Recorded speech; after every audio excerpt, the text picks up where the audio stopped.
Okay guys, welcome back to the faraway classes of Miss Stevens. I hope that you're all well, and I hope that you're checking in and trying to do some math. I know it feels a little bit like school's over to me too. It is hard to keep working from home and all that, and I miss what we did, and I miss seeing you guys every day, so hope you're doing well. All right, so let's get into it. On Thursday or Friday, I posted in Google Classroom the notes for factoring, because again, factoring is something that you should have done in Algebra 1. Plus, in the packet, I included the notes that are typed up. So here's some notes that I stole from Mr. Soria. He had these typed up. So I thought that was a good way to include the notes already so that you could go through and work those out. But I also have included the same set of notes, but I had left for a sub 1 year, and I made a picture copy so that I could keep them, because I thought, wow, that's a good quick way to give students the notes for factoring if I ever was not in class teaching it. And so that's what I did. So what I'm going to do is I'm going to go over the notes together. We'll kind of do that quickly because one, it's already written here. You can read it. Two, it should be kind of review. So hopefully that will make sense. There are some examples that I want to work through with you. So there are 3 examples there. And then there's 2 more difficult examples. And then there's some examples on that last page of these. And so that's what we're going to do today. So let's get to it, right? So remember that first, factoring is just removing anything that's in common. So when we multiply, let's start off with something like, sorry, my phone's on an arm. So every time I zoom in, it's moving the whole contraption. But essentially, like 3 times 4 is 12. These are factors, and this is the product, right? And so when we say factoring, basically what we're doing is we're saying, okay, what if I have 12? What are the factors of 12? Well, it's anything that multiplies to be 12. So factors of 12, 1 and 12, 2 times 6, 3 times 4, 4 times 3, no 5, 6 times 2, 7, 8, 9, 10, 11, and then 12 times 1. So these are the factors of 12. So when we're talking about factoring, we're talking about what are the 2 things that multiply to be this thing. So it gets a little harder because sometimes we'll say, hey, well, what if you have like 3x minus 21? What are the factors of 3x minus 21? And so we might say, well, what 2 things multiply to be 3x 21? So this is a very basic problem, not like we're going to get into today, but we've seen this already. What 2 things do these have in common? Well, 3 and 21 have 3 in common. So if I were to take 3 out, I would have to multiply by what to get 3x minus 21? Well, 3 times x is 3x, and then 3 times 7 is 21, right? So negative 7. So here are the 2 factors that make up 3x minus 21. Now, it's not always 2 factors. Sometimes it gets more, but for the most part, what we're looking at today are 2 factors. So this is backwards distribution, otherwise known as factoring. This is factoring for simple numbers, since you've been doing in elementary school. And today what we're going to look at is factoring trinomials, essentially. So let me zoom a little bit so we can see what we're doing. So blobs, and I don't have a better name for them. I'm sure there is some fancy name, but when I learned factoring, and the way I will do it when we do the examples, is by blobs. And so basically you say, hey, what 2 things are going to make up this trinomial? So I put the parentheses in, and I say, well, x squared, right? So I form the blobs. I put in x and x if it's x squared, so I'm going to put x and x, because x times x is x squared. Then the next part is, hey, what's going to multiply to be negative 63? And at the same time, add to be 2, right? So that's when I list out, right? So notice the different kind of colors here. Might be hard to see on camera, but in your packet, it should be noticeable that this is a little darker than some of the other. So 63, right? So 1 times 63, 2 doesn't, 3 goes in 21 times, 4, 5, 6 doesn't, but 7 does, 8 does not, and then 9 does, which we already have listed. So those are the factors of 63. And so if we look, right, 1 times 63 is 63, but 1 times 63, if I add them or subtract them, is not going to give me 2. So that's out.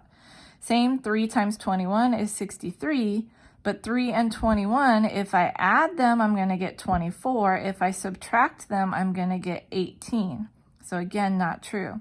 But if you look at 7 times 9 is 63, and if I add them, I get 16. But if I subtract them, I get 2, which is what we want. So we're going to plug in the 9 and 7, right?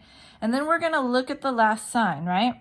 If it's a plus, and this is the last sign we're talking about here, if it's a plus, the signs need to be the same, because basically a positive times a positive is a positive, or a negative times a negative is a positive. So the signs have to be the same. However, if I've got negative 63, right, the signs need to be different, right? Because the only way to get a negative value is to have 1 plus and 1 minus. And the larger number that I'm plugging in here is going to get that sign. So for example, right, we need it to be a negative 63, but I need it to be a positive 2. So I'm going to put the plus with the 9. And then what happens, and it's not really listed here, but let's go through real quick, right? If we have x minus 7 and x plus 9, right? X times x is x squared, but negative 7x and positive 9x,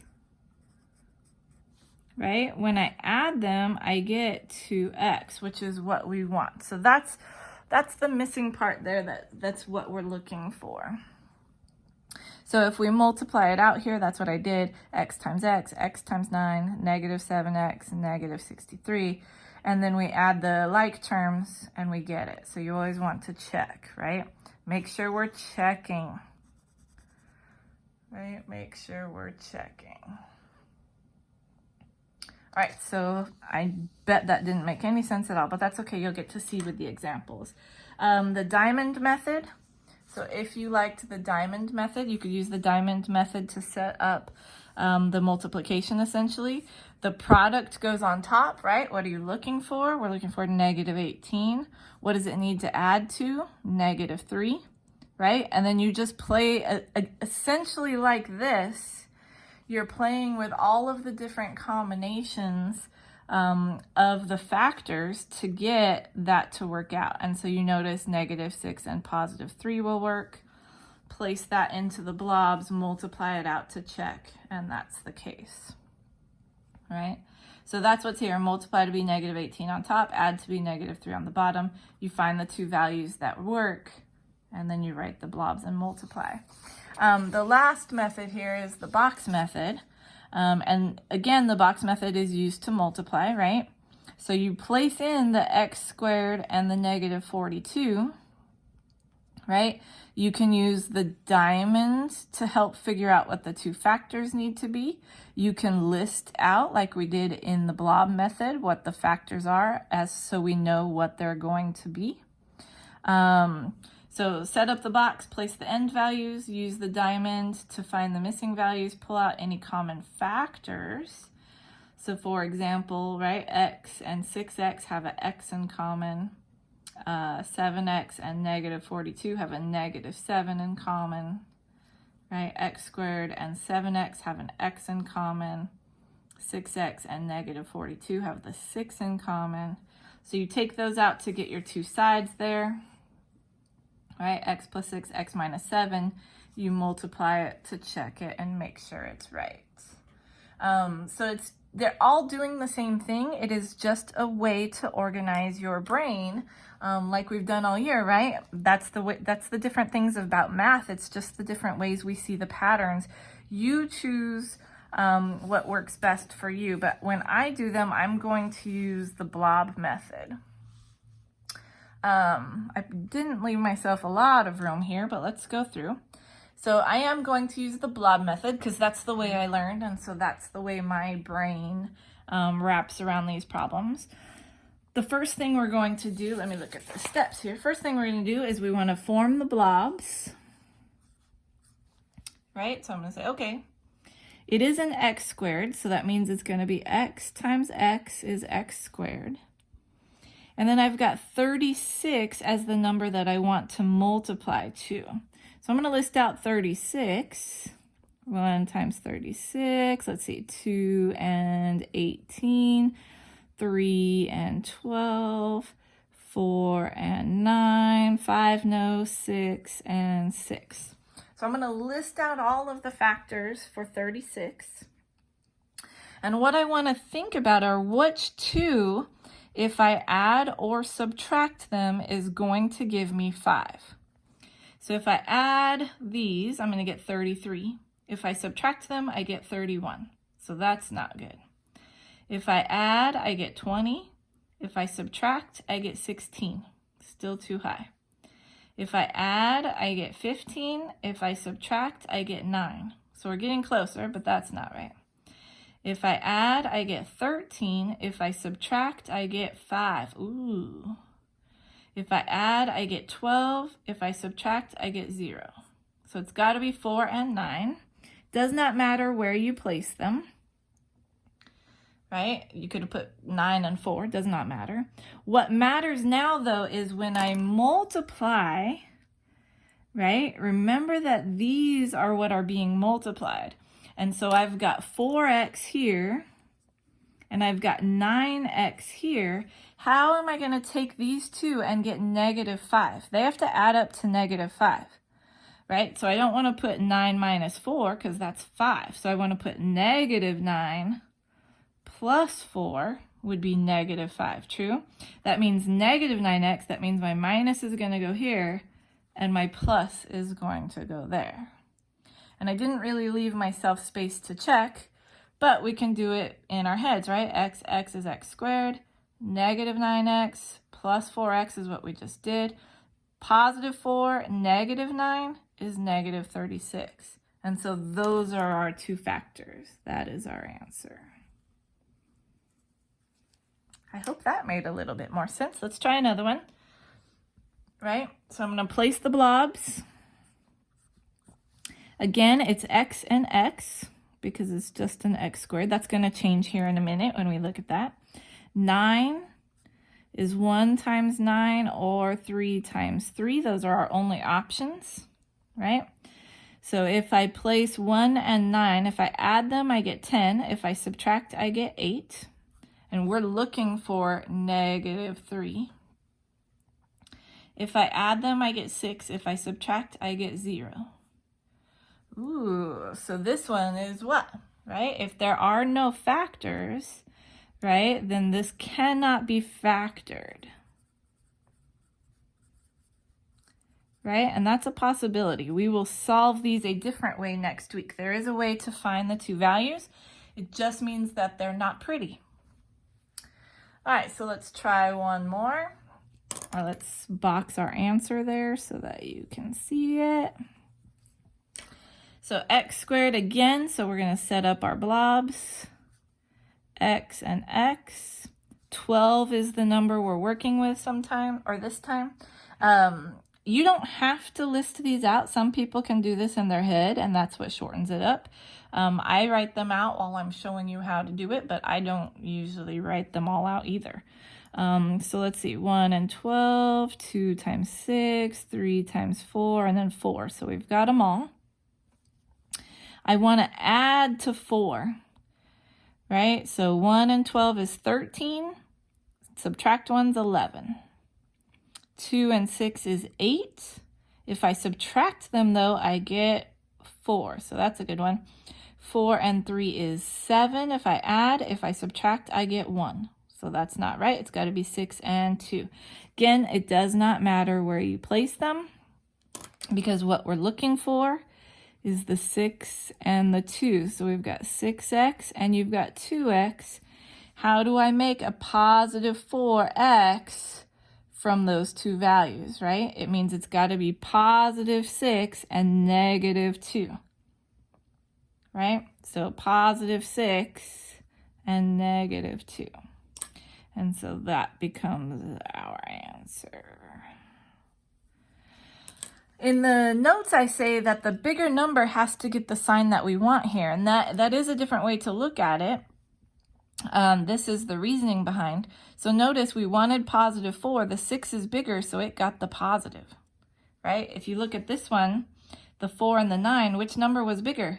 9, it got the sign of the 5, right? So that's just a shortcut way to do it. Okay, hopefully this is making sense. Again, reach out if it doesn't. So now what we're doing is adding a coefficient to x squared. Remember, coefficients are just numbers in front. So notice the big difference here is that this is not an x squared. This is 7x squared. This adds a little element to complication of what we were doing. The steps are all the same. It is just now you have to consider when you're multiplying that 7 has to be multiplied also. So let's take a look. I'm not going to read the signs. You guys could read that over there. But let's take a look at what happened, right? So what times what is 7x squared? It is not just x and x anymore. That is why this gets harder. We can use 1 and 7, right? 1 times 7 is 7x. So x and 7x. Again, it does not matter if you put the 7x here and the x here. You'll still get the same factors. It will just work out a little differently. But now what matters is the second value, right? So you're doing what times what is 7, and then what times what is 3. Well, luckily, right, this is only 1 times 3. It can't really be anything else. And this is only 1 times 7. It can't be anything else. So now it just depends on, well, where do I place the 3? It matters now. And the reason for that is because, remember, the middle multiply and the outside multiply. So here you have 7x and you have 3x, right? If I place them the other way, the 3 and the 1, you have 21x, and then you have 1x. So negative 21x and 1x. The signs weren't there until you do that. You realize that 3x and 7x is not going to be negative 20. That's my goal, right? That's not going to give me negative 20. So that becomes not the right choice. And then 21 and the 1 will give me 20 if I put the signs right. So notice I want negative 20, so my 21 has to be negative, right? The bigger number gets the sign. And then the other sign goes on the 1. So the 21 is multiplied here, so my sign goes there, negative 21, and then positive 1. And then again, you multiply to check, and so those are your two factors. Right? Again, it's kind of just guess and check. That's true for all three methods. All right, so last example gets a little bit harder because now the number in front is not just a 1 times 7 kind of number, right? It's going to have more options. So this problem's a little different because I added the greatest common factor first. So if you look at these numbers, hopefully you realize, wow, these are huge numbers. I don't want to factor that. I don't blame you. I would not want to either. So if I look at the numbers a little bit closer, do they have anything in common? Can I take something out? And so this is 3 times 100, 3 times 60, 3 times 9. So yes, take the 3 out, right? It might be a little hard to see, but take the 3 out. So that means 3 times 100, 3 times 60, and 3 times 9. So if I multiply it, I would get that. So now that I've factored the 3 out, I can kind of ignore it. It's going to come back down into my answer, but I don't have to worry about it when I'm doing the factoring now, right? So on this one, I used the diamond and the box method. But essentially, it's the same kind of thing. What times what is 100? What times what is 9? and then I tried to place those. So you can kind of read through that. What I want to do is get to the examples where we do them together. So I just wanted to point out, though, that always factor the greatest common factor first, right? This is out. Take out what's in common, right? Take out what's in common. All right. So let's go ahead and get to these 3 examples, and we'll call it good for today. So let's see what we can do here. So if you're looking at the values, right, do they have anything in common? 4, 12, so far so good. 5. Well, no, that kind of messes it up, doesn't it? Because 5 doesn't have anything in common with 4 or 12, which means we're just going to have to factor. So we're going to set up the blobs, right? And I could set up 2 sets of blobs at the get-go if I want. We need to find the factors of 4, right? 4 can be what? 1 times 4, 2 times 2. 5 can be what? Luckily, 1 times 5, and that's it. So that side will be easy. The front will be a little tricky because we don't know if it's going to be 1 and 4 or 2 and 2. And really, this is why I say it's guess and check, because I don't know. At the get-go, I don't know. I might have an idea because I can do the numbers quickly in my head, but I really don't know. And so what you do is you just place them, right? Start placing them until you can start looking ahead. So let's go ahead and use 1x and 4x. And then for this one, we'll put 2x and 2x. So the first thing I want you to realize is that when I'm multiplying them out, right, that's always the first step. That's why we know. So x times x, or x times 4x rather, is 4x squared. 2x times 2x is 4x squared. So these are going to be the same. The second part is going to come from the 1 and the 5, right? And we don't know where to place it. So here's the trick. Have your eraser handy, right? So that you can erase if it doesn't work out. Or think about ahead of time. So I've got to place a 5 and a 1. If I put the 1 here, right, keep in mind that the middle multiply and the outside multiply. So if I'm putting the 1 here, I'm going to get 4. And if I put the 5 here, I'm going to get 5. Is 4 and 5 going to give me 12? Right? 4 and 5 is going to be 9 or 1. So that doesn't work. So if I switch it around and say, well, what about 5 and 1? 5 and 4 is 20. 1 and x is 1. So I'm going to either get 21 if I add. If I subtract, I get 19. So the x and 4x is probably not the right one, right? At this point, we know we've tried it. Down here, I've got 2 and 2, so it doesn't really where I place a 5 and a 1, because when I multiply, they're both getting multiplied by 2, so that doesn't really matter. So let's just go ahead and put 5 here and 1 here. What do we get? 5 times 2 is 10x. 2x times 1 is 2x.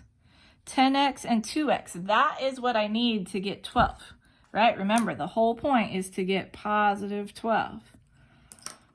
Right? So how do I get positive 12 from here? Well, I need to add them, and they both need to be positive, right? So that means both of these are going to be positive. And then just quick check, right? 2x times 2x is 4x squared. This is the middle, right? 10x and 2x is 12x. 5 times 1 is 5. So that becomes my answer. So it's a little harder in the sense that it might take more guess and check work, but it is not harder in the sense that the steps change. Let's go ahead and try another one. And then I've got to get to a meeting here soon. So 12, 28, 24. These are kind of big numbers. Notice that they're all even. So at the very least, I could take 2 out. Can I take anything more than 2? 4, I think. 4 times 7 is 28. 4 goes in. Yeah, let's take 4 out. I think 4 is going to be the biggest. If I take 4 out, what do we get left over? So 4 times 3 is 12, so 3x squared. 4 times 7 was 28, so minus 7x. And then 4 times 6 is 24, so this is going to be minus 6. And just do a quick check, right? 4 times 3 is 12, minus 28, minus 24. So I'm good. So this doesn't do anything for me until the answer. It's got to stay in the answer, but it doesn't do anything to do with the factoring. So let's go ahead and set up our blobs, right? And we've got 3 here. So that's 1 and 3. Luckily, there can only be one option there. And then for 6, what could we have? 1 and 6 or 2 and 3. So let's go ahead and put x and 3x. And then we'll set up the middle values and the outside values so that we could try placing a little differently. Now, again, you don't have to start at the top. Start with 2 and 3 if you think that's going to work better. What's our goal? -7, right? So we want -7. So if I put 3 here, I'm getting 9 and then 2. So that seems to work out, actually. Let's try that. So we get 9x and 2x. That works nicely. And then if I put a minus with the 9, so that it becomes -7, +2. So the 9 becomes negative and +2. Nice. Look at how fast that goes when we get lucky. All right, so x times 3x, 3x squared, right? Plus the 4 we have to put in the answer. So 3x squared here. The 9x and the 2x is going to be -7, -3, and +2 is -6. So that's perfect. This one I can't just box because we have to write the 4 back in the answer. So we're going to say 4 times x minus 3 times 3x plus 2. Now, just to note, it does not matter the order of your answer, right? You could also have 3x plus 2 and then x minus 3. Because really what we're saying is hey, all of these things multiply to be this original thing up here. All right, last one. So I'm going to form my blobs. Ooh, this is nice because it's just a 2, which is 1 times 2, and 3, which is 1 times 3. Am I all the way over? Yeah. So we're going to make our blobs here. So we've got 2x and x. I'll put the 2x in front this time just to mix it up to show you it doesn't matter where you put stuff. What matters is that the product at the end multiplies. 3 and 1 this time. So, and what's my goal? My goal is 1. So if I put the 3 here, I'm going to get 6 and 1. So that's not going to take me where I want to go. So I want to put the 3 in the other spot. So we're going to put 3 here and 1 here. So that's going to give me 3x from these, and from these is 2x. And I want a 1x, positive 1. That's going to be a problem, isn't it? Because if I'm going to get a positive 1, that needs to be plus and this needs to be minus, which will work here. But if I put a +3 and a -1, what happens? Now I've got -3. So when we multiply these out, we're going to get 2x squared. 3x minus 2x is going to be plus x, which is good. But +3 times -1 is -3, which is not what we had up here. So this is one that fools you. You think you can do it, right? In fact, I was able to find some factors, but it doesn't quite equal the same thing I started with. So on this one, we also say not factorable, and then either later this week or next week, I will show you other ways to solve these because this one does not factor. So I know I went quick, but again, it's a long video. We're already at 30 minutes. So just kind of keep in mind, practice. Text me questions you have or email me. I'll be putting this up for the week and trying to help you out, and then I'll be putting some quadratic formula stuff because that's the easier part.